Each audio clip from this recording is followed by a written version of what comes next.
সম্মানিত শ্রোতাবৃন্দ, আজ আমরা আলোচনা করব একটি বহুল প্রচলিত দিবস সম্পর্কে, যেটি আমাদের সমাজে ভ্যালেন্টাইন ডে বা বিশ্ব ভালোবাসার দিবস নামে পরিচিত। অনেকে এটিকে ভালোবাসার প্রতীক হিসাবে পালন করে থাকেন, কিন্তু একজন মুসলমান হিসাবে আমাদের প্রশ্ন হওয়া উচিত, এই দিবসটি পালন করার শরিয়া বিধান কি? প্রথমত, এটি একটি গুনাহের সম্মিলন। এই উৎসব পালনের মধ্যে একাধিক গুনাহের উপাদান বিদ্যমান, কারণ এতে কাফেরদের সাথে সাদৃশ্য গ্রহণ করা হয়, তাদের ধর্মীয় সংস্কৃতির প্রতি সম্মান প্রদর্শন করা হয়, তাদের সাথে মিত্রতার বাস্তব রূপ প্রকাশ পায়। অথচ আল্লাহ তাআলা তার কিতাবে কাফেরদের সাথে সাদৃশ্য গ্রহণ ও তাদের মিত্রতা গ্রহণ থেকে নিষেধ করেছেন।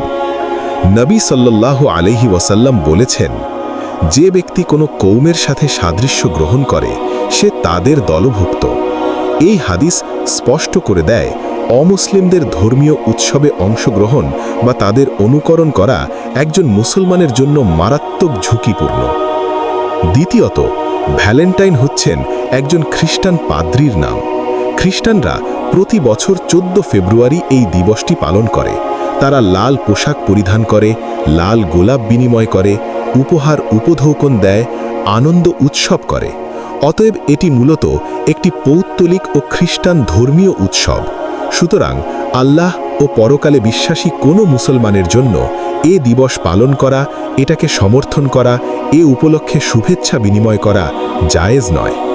তৃতীয়ত, আল্লাহ তাআলা বলেন, সৎকর্ম ও আল্লাহ ভীতিতে একে অন্যের সাহায্য করো, পাপ ও সীমা লঙ্ঘনের ব্যাপারে একে অন্যের সহায়তা করো না, আল্লাহকে ভয় করো, নিশ্চয়ই আল্লাহ কঠোর শাস্তিদাতা। সূরা মাইদা আয়াত নং 2।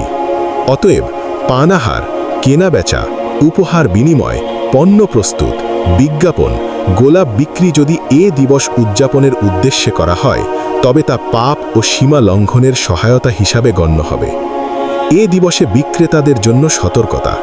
শাইখ জিবরিন রাহিমাহুল্লাহ বলেন, যদি বিক্রেতা জানে যে ক্রেতা এই গোলাপ বা উপহার কিনছে ভ্যালেন্টাইন ডে উদযাপনের জন্য, তাহলে তার কাছে বিক্রি করা নাজায়েজ, কারণ এতে সে গুনাহের কাজে সহযোগী হয়ে যাবে। ভালোবাসার দিবসে মুসলমানের করণীয়: কুরআন ও সুন্নাহ আঁকড়ে ধরা, ফিতনা ফাসাদের সময় সচেতন থাকা, বিভ্রান্তিকর সংস্কৃতি থেকে দূরে থাকা, আল্লাহর কাছে হেদায়েত ও অটলতার জন্য দোয়া করা, কারণ হেদায়েতের মালিক একমাত্র আল্লাহ, অটল রাখার ক্ষমতাও একমাত্র তাঁরই।